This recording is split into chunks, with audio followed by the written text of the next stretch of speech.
Wait, welcome everybody. Big crowd tonight. Happy New Year. Yes, we've all survived the holidays once again.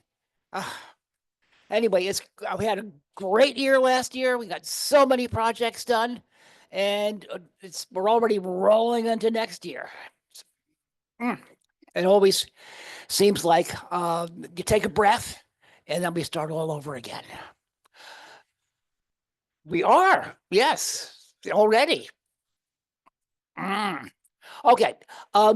Do we have any new people here? Ma'am, how do you happen to come join us tonight?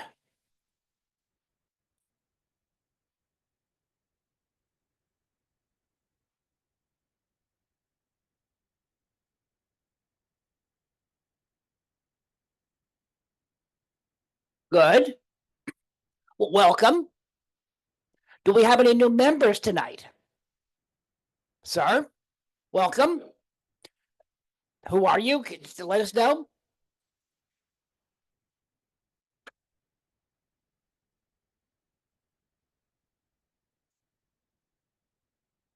Welcome back. Good to see you. Ma'am? Good. Okay, we're already working on the schedule for this year. We've got a lot of events. We're hoping to be back at the lot tender's house with a regular schedule this year. We know that we're going to be starting in May in Wharton, Pierce, with Pathways of History. Pathways is going to be a much bigger deal this year, and there's going to be a Pathways in the spring and a Pathways in the fall. So it's going to be a big deal. So, Mr. McKelvey, do you have any announcements? No, but I have two questions. Okay. Number one, what is the diameter, the outside diameter of the Scotch reaction turbine? Big. It's all in the book. The book we have all kinds of great picture books, including all of the abandonment drawings are in that folder, and there's a measure drawing in there. Yes. Does anybody know Ken Leonard? Leonard. I have his picture next to the reaction turbine at Lake Apache. Anybody know him? We need some old timers back. Janice, some housekeeping.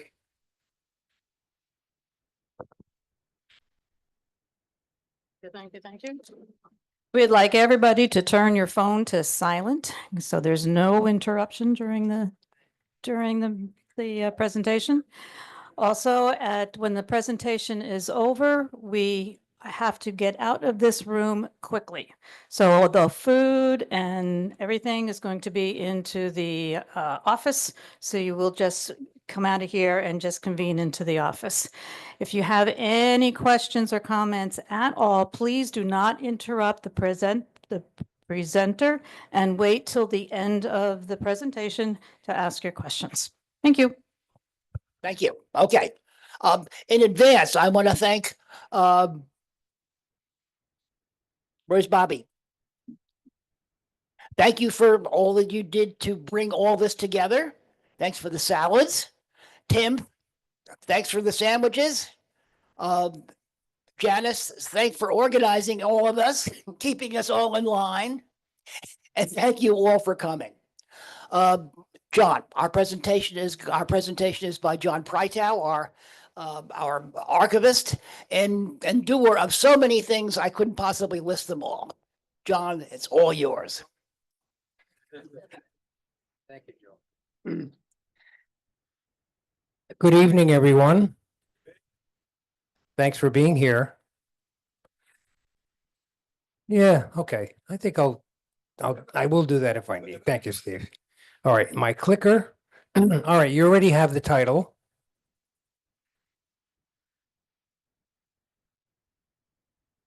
Okay. Let's go back to the beginning. Before the canal, before Newark was big, these are the industries that you had. Typically farming, Jersey cider, I'm sure people have heard that. Jersey cider was supposed to be the best. Some home factories, shoemaking and leather tanning, that was a big business. All right, late 1700s. Newark began its quest as a roots of a transportation hub. Okay, so they were in a good spot there. Passaic River frontage, docks, ferry access. They even had a couple of road and bridges toward New York City. So the roots were there. Now the early 1800s. So a profile of Newark industry. Some of the manufacturing expanded into wagons, carriages, hat making. There was a good reputation after a while for Newark's manufactured goods. Exports started to go up. The population started to increase. And of course, you had more skilled labor. So what was happening was the industry was shifting beyond self-sufficiency and more home production. But manufacturing was still slow, so it needed a catalyst. 1822, everybody knows what happened then. A vision of a waterway by Mr. McCullough to help industrialize northern New Jersey and New York City by bringing coal from the Delaware to the Hudson. So more relative to Newark, 1828. The survey for the canal was done in Newark. 1829 and 1830, construction was ongoing. They didn't finish the whole route of the canal in Newark right away. So some of the hurdles that Newark presented in constructing the Morris Canal, you had to set the right of way. Construction had some problems. Enlargement. The canal route, where it came from the north, at some point had to turn east toward New York City. So they had to figure that out. And the original terminus was supposed to be in Newark, believe it or not. And of course, the elevation differences. How do you overcome that? So here's the old shoemaker map. It's hard to see, but it does show some major roads, some roads out of the city, the river, property owners, some industries, and you had the quarry there, for example. The red line is where the canal would be.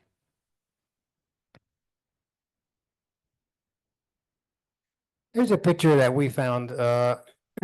It's a copy of a field survey of Newark in 1828. And you can see this particular route here cuts over Broad Street, Mulberry Street on its way down toward the Passaic River. So here's a map that gives you a pretty good pictorial of Newark and its route through there. So you see at the upper left, it comes from Belleville, starts to head south along what would become Branch Brook Park, makes that turn east as it heads toward Ironbound and then eventually toward Jersey City. And along the way, you had several locks, lock 16, 17, they added 18 later on, 19 in Ironbound, and 20 was the gate lock into the river. Lock 18, kind of a funky lock. It wasn't supposed to be there, but they put it in there because it was a local compromise that they worked out. Since the canal was going to stop and be landlocked in Newark, before they decided to go to Jersey City, the local business people said, cut us an opening into the river. And they did. Here was our famous profile. Left to right, the Delaware, Phillipsburg. You can see the elevation changes all the way up to climbing up to Lake Apacon, and the slow decline down toward Jersey City. Newark is the yellow arrow. You can see it's almost near the end, but not quite. So Newark had to overcome 110 feet of elevation drop. So they did that with a couple of locks, and they had to use an inclined plane. In the beginning, 1829, this is a notice at the Niles Register. Boats laden with wood and stone have arrived in Newark from the northward, as opposed to the old Ark.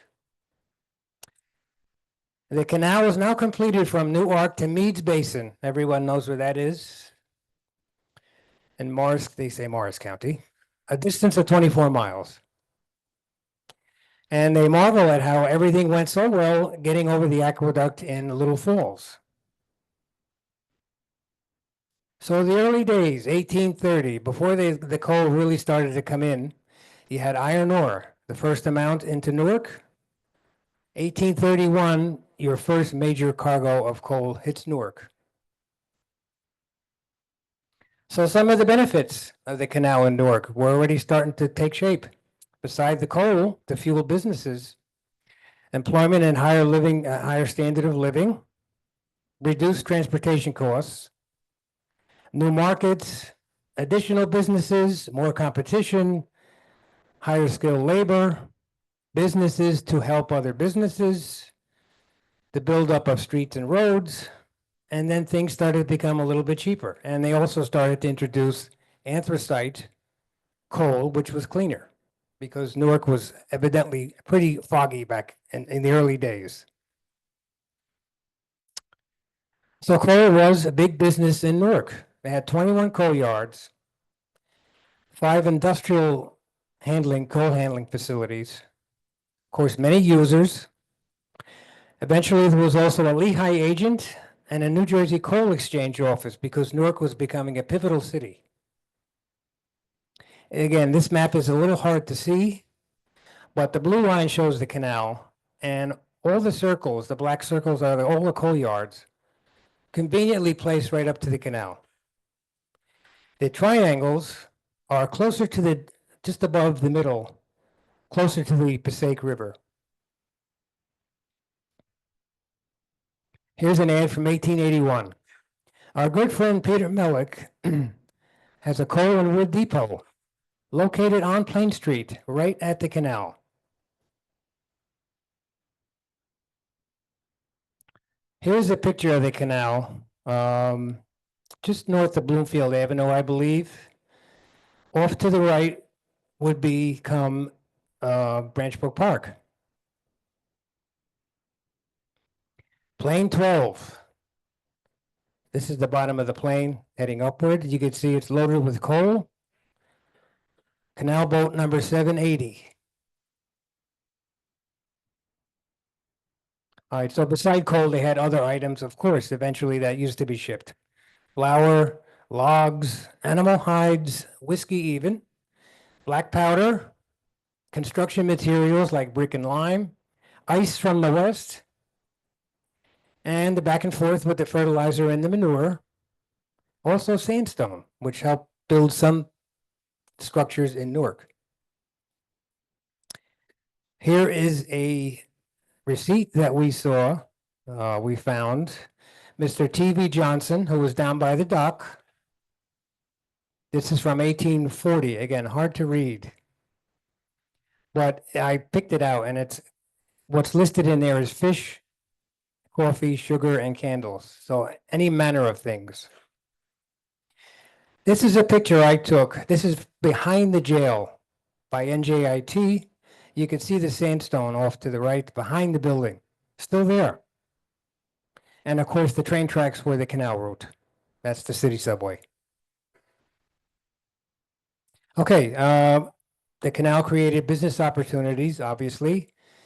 Everybody lined up to be near the canal and to serve the canal. Grocers, other items like steam engines, Watson Campbell, tools for the leather industry, all kinds of coal and wood dealers.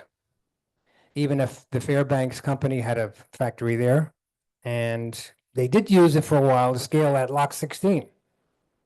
And they even had leisure boat runs. So the key word was proximity, right? If you were right by the canal, you had good business. Here are two examples, two grocers. On the left is Robinson, and he was right by Lock 16 there, and off of Canal Street was Hallinan. Business to business, as we talked about. This is Jay Wiss, who made metal cutlery, selling to Mr. Howell, who made leather in Newark. So businesses talking to one another, 1863. Some of the packet boats, the Maria Colden and the Emmeline, they ran trips to Patterson. All right, so what I want to do is, since this is about business in Newark, we're going to take a little tour guided by your mule team. They were the true cold boat movers. They also served the business of Newark. Okay, so we're coming from the top left, from Belleville, heading down south and then toward east. So this is the Hooten Cocoa factory, not too far from Branchbrook Park. And you can see the big coal pile there. And here is a Sanborn map. You can see the layout of the factory, and you can see the storage bins in between the building and the canal. Very convenient. Hat factory, Head and Nichols, same thing, right in the same area. They had the buildings where they had the business and the manufacturing, and they had coal sheds right up against the canal. Here's the Wiss factory. They were a little inland, Littleton Avenue, but they did use the canal, getting steel from Rockaway. Smith Leather, over by Lock 16. Hides and coal were shipped via the canal. You could see how wide it is here. There was a basin right by Lock 16 where the boats could pull over. Here is Smith Leather's property. You could see all the hides out to dry. T.P. Howell, right around the bend as it headed toward Lock 16, which would be on the left of this picture. They had a big property there, many buildings, a lot of use of the canal. Here's a colorful picture. You could see Howell on the bottom left. That was the main building. You could see a little writing on the bottom below that, Morris Canal and Banking Company, right by the lock. Around the bend, you had more Howell buildings. Off to the right, you had Smith. And up at the top, you could see is the prison. The jail was right there. I read something once where they said there were windows facing the canal. If the prisoners so decided, they could look out and see the canal boats go by. Okay, so heading past Lock 16 and swinging back around east. This is the big turn. Off to the right would now be NJIT. And a nice close-up view of Plane 12 with the boat heading down.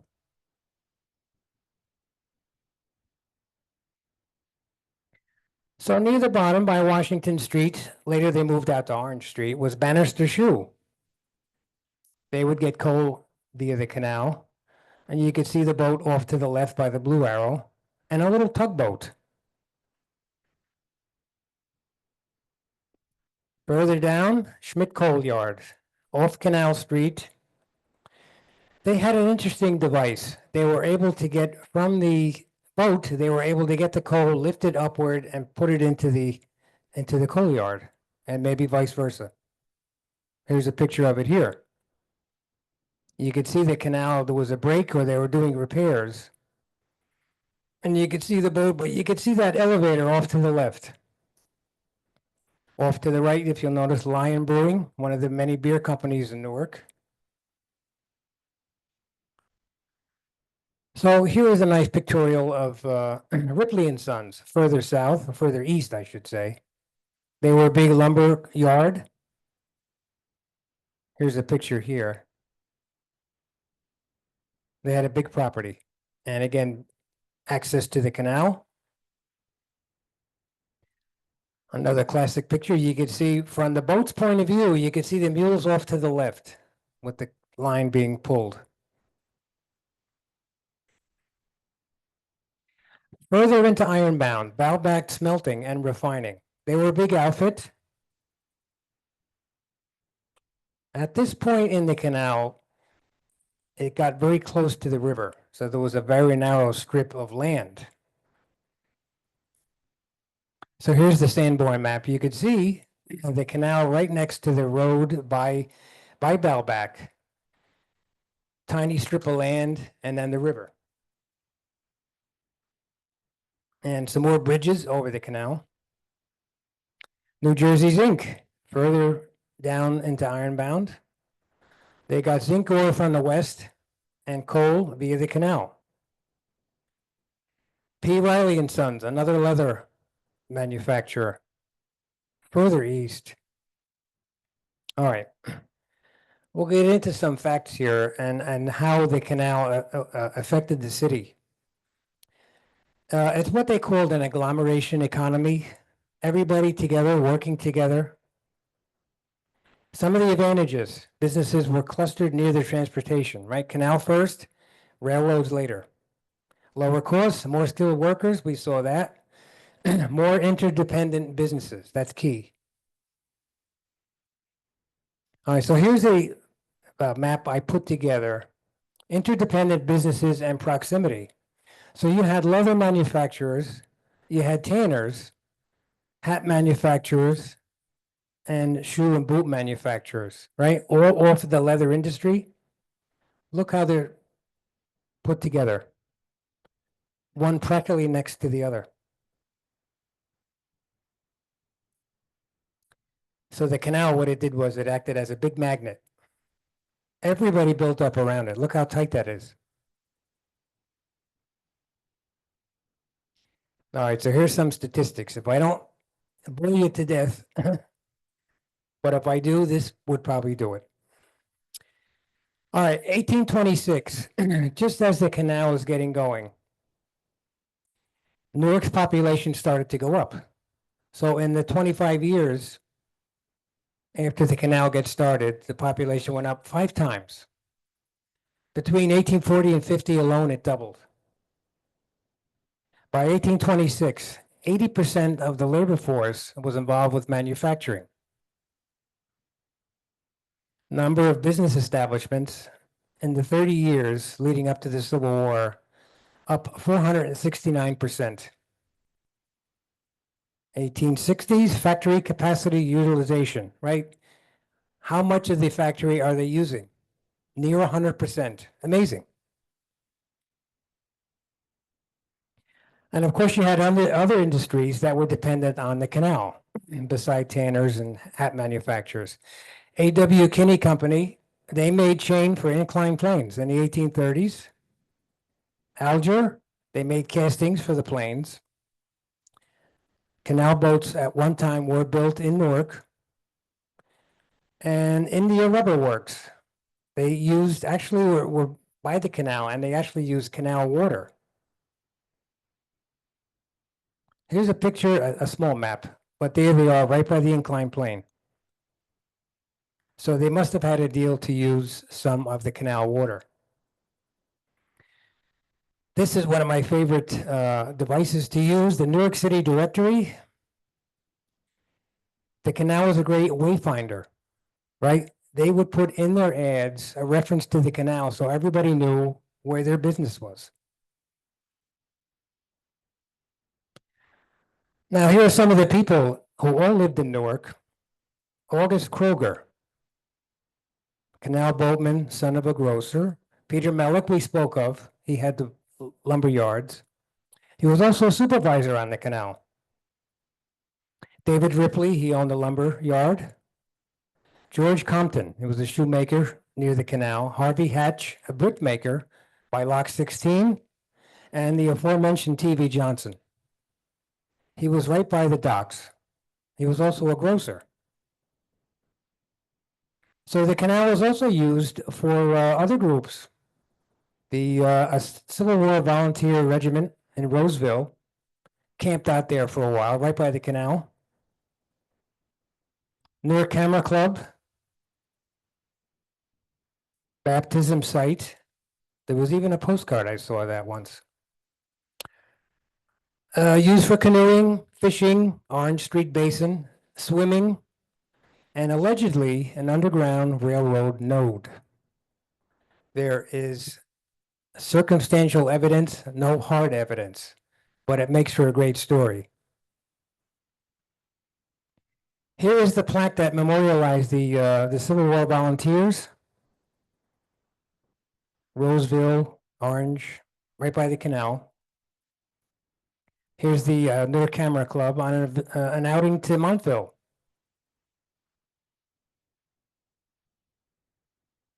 Fishing near Orange Street. And swimming, Central Avenue, this picture.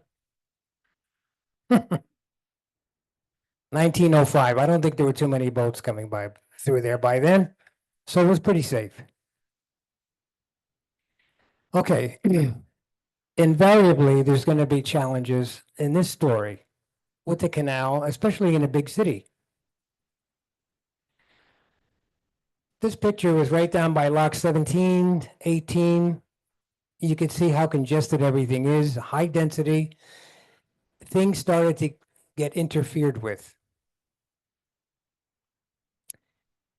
Okay, in the city, in Newark and Jersey City in particular, there was a limitation on how wide the canal plus towpath could be. 32 feet. It's not very wide. Now you look at the picture on the left. It was so narrow, there was no room for the mules. It's a little hard to see, but the two fellows on the boat, one of them has a pole and is pushing his way through. They would pick up the mules on the other side of Broad Street.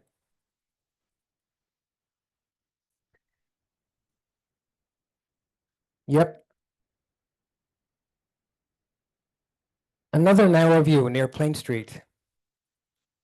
I mean, the buildings are right on top of the water. The Center Market, where they used to have produce for sale, right? You could see where it's built, right on top of the canal. There wasn't much room else to put it. So they would bring produce from the west, and they would bring it into Newark. The building also served as government office space. Here's a picture just outside the market building where you can see everybody congregating to pick up their produce. And the old oyster house just below that, built over the canal.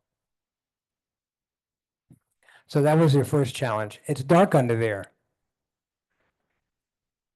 All right, this is what we talked about earlier. This is further down in Ironbound. You have the canal on one side and the river on the other. You see how narrow that path is for the mules. Little room for error.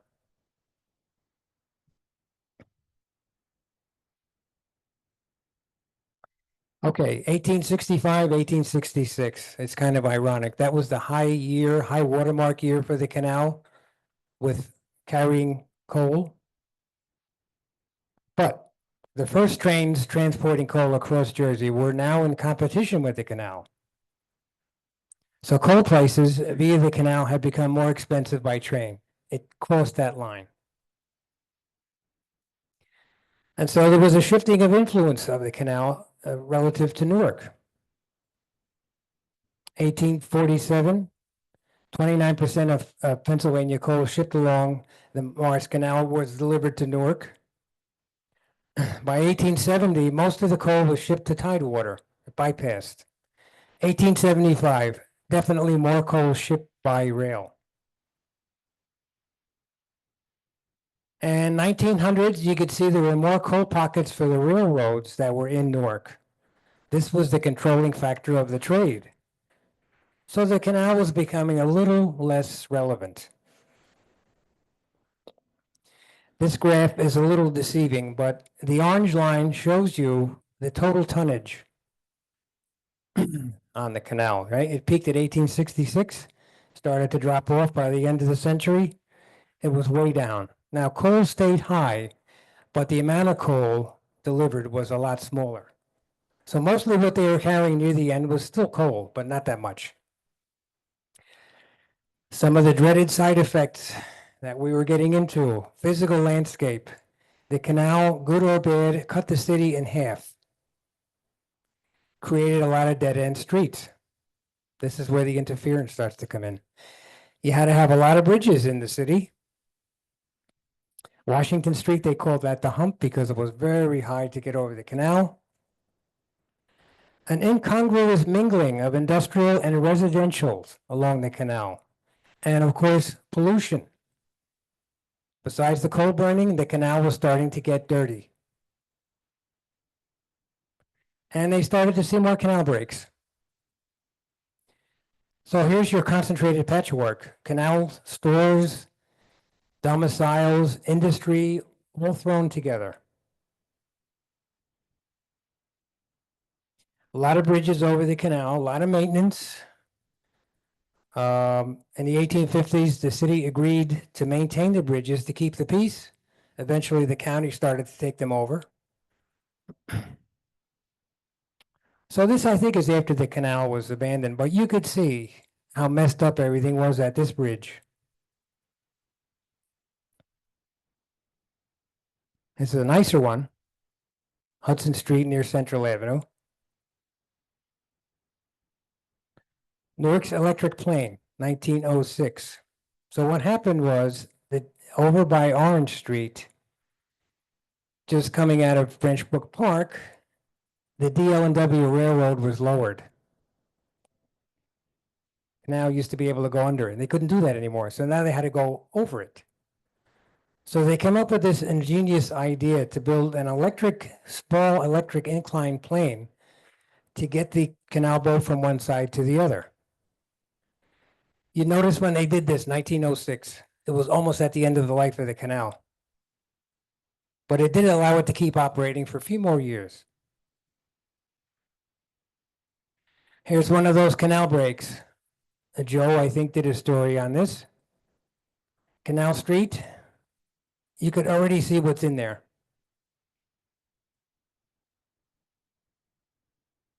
All right. Now we're facing the downturn. By the late 1800s, encroachment by other modes of transportation were taking over. Trains, trolleys, slack boat business, way down. So it was a matter of time. This is the inclined plane looking east, looking a little worse for wear. And you could see the railroad crossing right over the canal in Ironbound. So it was a matter of time. And things started to build up nearby. 1897, you could see the development of Branch Brook Park starting to encroach on the canal. You can't even see it, but there is the canal used to hire a watchman to keep an eye on it. And at the bottom of that arrowhead, he is there. This is also by Branch Brook Park, and a clearer picture of coal being delivered. But I think it was on the back end. And the end of days. Turn of the century. Calls for abandonment.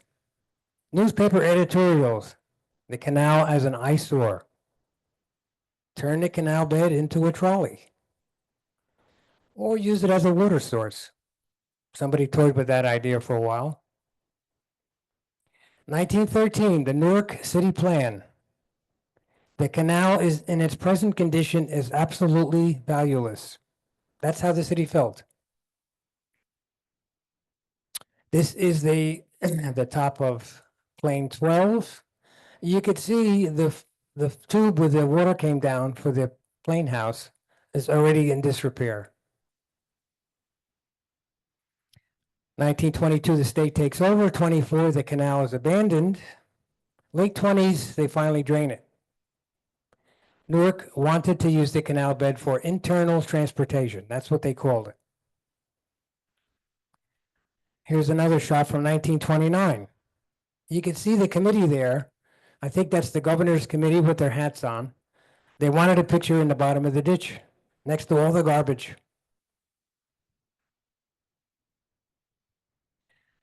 Well, Newark got their transportation. They agreed on a city subway. Here's a picture from the 30s of it being constructed.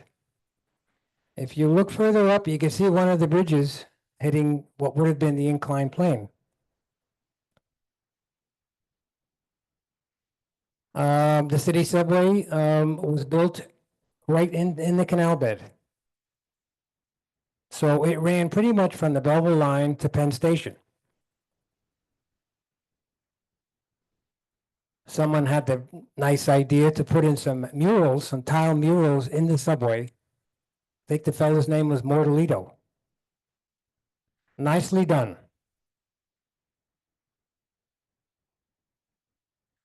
So this is a map showing the canal coming in from the left, which is now the blue line is the subway. The line to the right, the red line, they filled it in and turned it into a highway. So a couple of then and nows. These are popular. 1890 by Lock 16, you can see the basin there. Smith is off to the right. Here's the way it looks now, still 2019. This to the right in the background is an NJIT dormitory. Raymond Boulevard looking east. There's the canal at top of plane 12 on the left. And here's how it looked in the 30s. Then and now, the city subway off to the right. There was the canal on the left. This is by Orange Street. Yep. Okay, so let's get into a little bit in the present day progress that we've had with the Morris Canal Greenway and how it looks in Newark. As some of you know, you can see Joe's handiwork, this wonderful interpretive sign, Lock Street, right by the city subway line. Great spot for it. The point of view is from NJIT. Some of the other things we've gotten involved with, the Newark Public Library. We had a display of Waterloo, the restored village, up in the halls of the library. We went down to inaugurate it.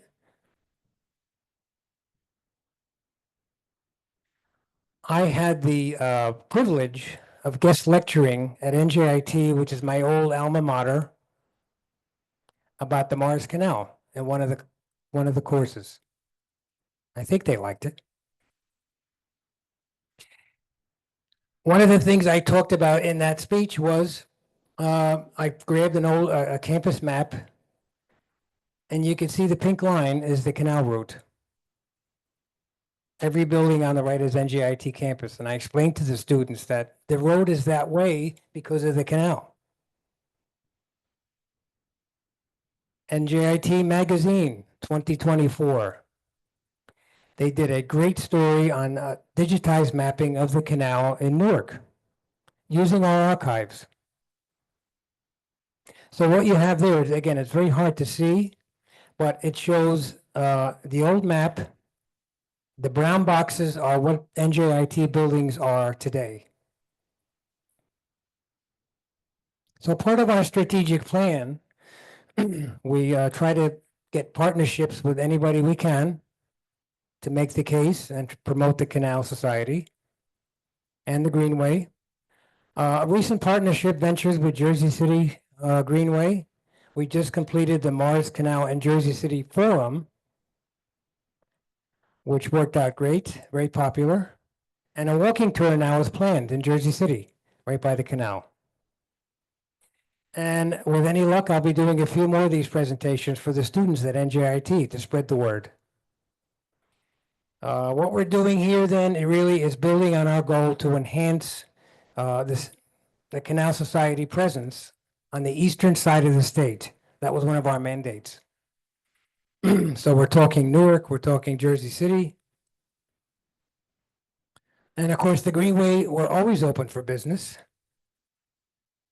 Thank you.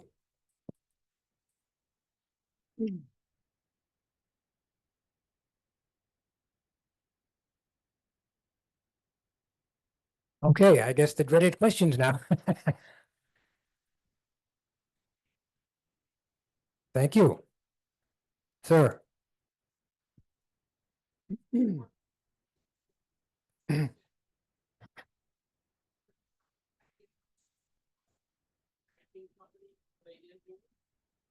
They definitely had one in Jersey City. I don't recall where there would have been one in Newark. Jersey City was a major one. Yeah.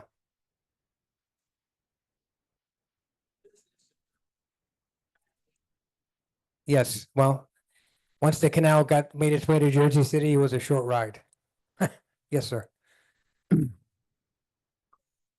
Factories for heat, boiling, they're also used for making steam power for electric. Yeah. Oh, yes. Moving belts like you see. Yep. Absolutely. And they brought it down to a retail level. People could come by with a cart and a wagon and bring it to their homes and heat their homes. Yes, absolutely. Yes, sir. First slide you had on, was that a bond or was that currency? That's currency. 1840, I forget what it was, 1841. Yeah, I think so. Yeah. The equivalent dollars, I think it was. Yeah. Thank you. Yes, Bill. On maps are an excellent resource. It shows the building construction. Yellow is frame, red is brick and wood buildings. I didn't see any brown, but brown would be total reinforced concrete construction. It shows water main. It has notes on there if the business has a watchman overnight. Yes. Lots of good information. And the fire suppression system, if they had one. Yeah. Right. And it will show usually the boiler house will be right next to the canal. It's closest distance to get the coal to the boiler. Yes. Good point. Yes. Yes. Story about this is. Right? My grandfather, my grandparents were immigrants from the Ukraine. And it's not Ukraine, it's Ukraine. And they moved here. My grandfather's trade was a woodcutter because he had been conscripted by someone who owed somebody else money. So kids in the village got to be woodcutters. So came here, there was no wood cutting in Newark, but they lived in Newark. And so he had a small business. He was a bootlegger. And this is the 1920s. And he had learned that when he was out cutting wood, he had learned how to make hooch. So one day my father's sitting on the front stoop and the cop on his local beat comes around and says, "Rudy, where's your papa?" My father says he's down in the cellar making hooch. And the cop goes around, goes down the cellar, comes out, and nods to my father. The cop was getting his weekly payoff. And I just thought that was that's a part of the business that nobody talks about. This the under the counter business. Thank you. Were there any online questions, Jeff? Yes. Okay. There's a zinc mine on the hill above the canal on the way into Hackettstown. Is there any information or relationship to the zinc company that we saw on the maps? There was one. In my research, I know there was a connection. So they would get it from one and bring it to the other. So yes, I think that's the case.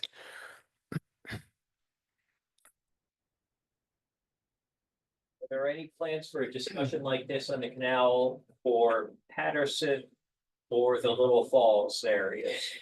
Well, we had one from Patterson, I think, during the pandemic. I think I did one. We could revive it. Yeah, we could revive it if they wanted. Yes.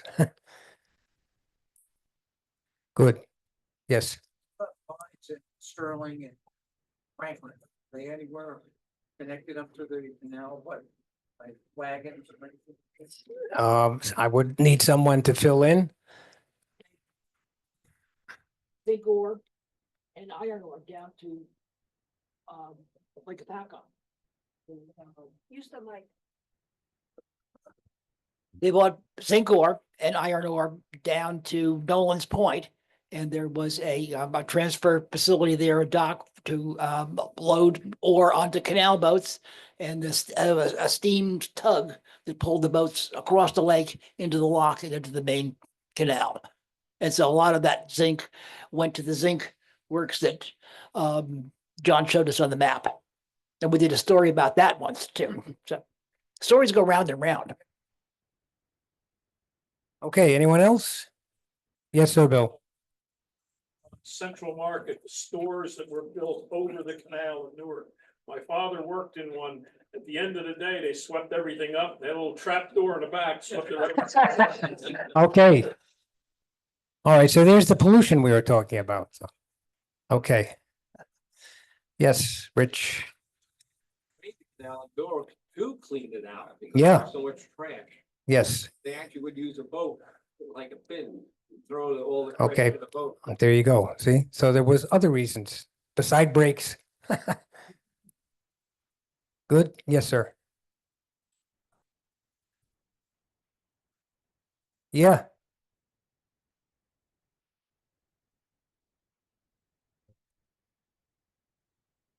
Yeah, I think that would have been problematic. Yeah, they got pretty close though.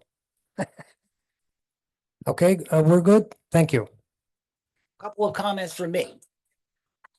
John?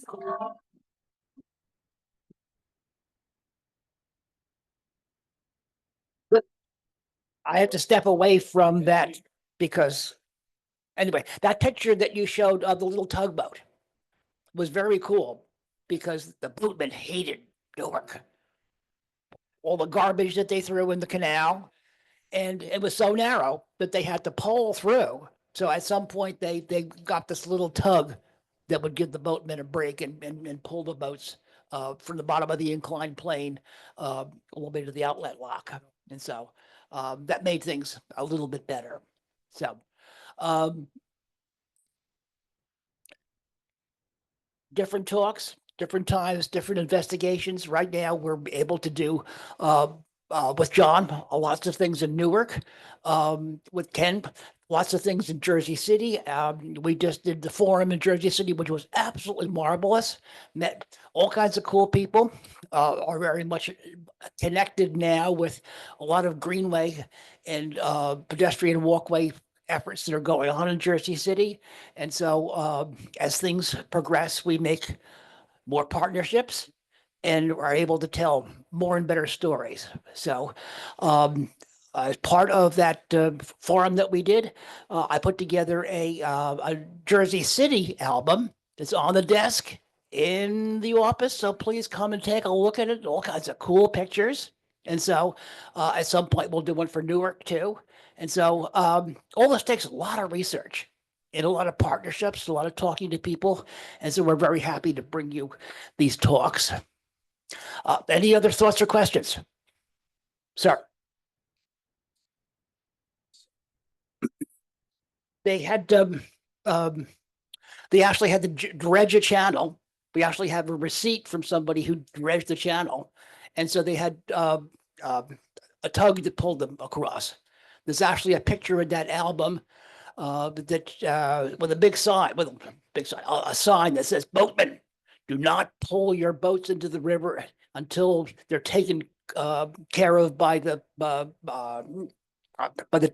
people in the tugboats." I can't remember the exact wording. And so, yes, there's a whole bunch of stuff in that album with those kinds of pictures. Pictures of Carney are very difficult to find, but we're dredging our archives and putting lots of these pictures together. This is not an area that we have paid a lot of attention to in the past, and so we're very pleased to be able to do that now. You know, we paid a lot of attention to Warren County, a lot of attention to Morris County. Now we're able to get into spending more time looking into places we haven't looked into before. Other thoughts or questions? Just a comment in line with this presentation, the presentation how the canal went through Jersey City. Yes, we'll do that next time. Okay. I did a presentation for this forum. I expand that into something for next time. Great idea. Glad you thought of that. Sir.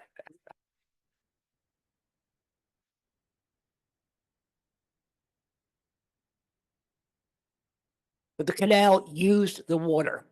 But they had to be constantly replaced. Every lock, every inclined plane, used a huge slug of water and passed it down. So, the canal, I wouldn't bet on it. There was a bit of a current, and the water did move down the canal from its high point at Lake Apacon, outward in both directions, but it was not a swift current. And so, but they did drop the water level every winter, so that the ice expansion did not damage the banks or damage the locks. And so, in the spring, they would be in the canal during the prosperous days of the canal. The canal would hire a gang of men who would clean out the canal. They would muck it out. It needed to be kept at its planned 4 to 5 feet depth in order to promote traffic, so the boats could pass. So they did try to clean it out, but as you saw the picture, in its later days, nobody much cared. Sir, When they cleaned it out, did they have to redo the clay lining? good question. So you avoided messing with the clay lining. I think Beerth is right about that. I'm sure that it needed to be replaced every once in a while, and lots of nit and greedy things like that we don't know. Nobody thought anybody would ever care, and so, but we do find out things like that every once in a while. Somebody gives us a letter, somebody gives us a notebook or an account, a journal, and we add to our knowledge. Thinking back to George McCullough fishing on Lake Apacon, I can't believe he could foresee the amount of traffic and goods that were moved on the Morris Canal. I don't think he understood the full scale of what his plan would come to. And he certainly did not foresee the economics of funding his project and keeping it going. He was a local Morris County businessman. He knew certainly about the coal trade. I mean, he knew all about the coal trade, but it didn't know that it was going to be $1 million situation. And he didn't like foreign investments. That means money from New York. But the money market in this country is huge. All the construction projects that you see going on all around you are all done with borrowed money. But all that construction is possible because that money can be had to fund projects that are supposedly going to make a profit. In the 1830s, that did not exist. And so industrialization has, like it or not, created that situation that allows us to have lots of the goodies that we have today. Anyway, any other thoughts or questions? Aha, somebody would ask. Actually, there's a copy in hand. Mr. Goller, I don't want to get everybody excited here, but Mr. Goller finally gave us a perfect copy, which I fixed. And now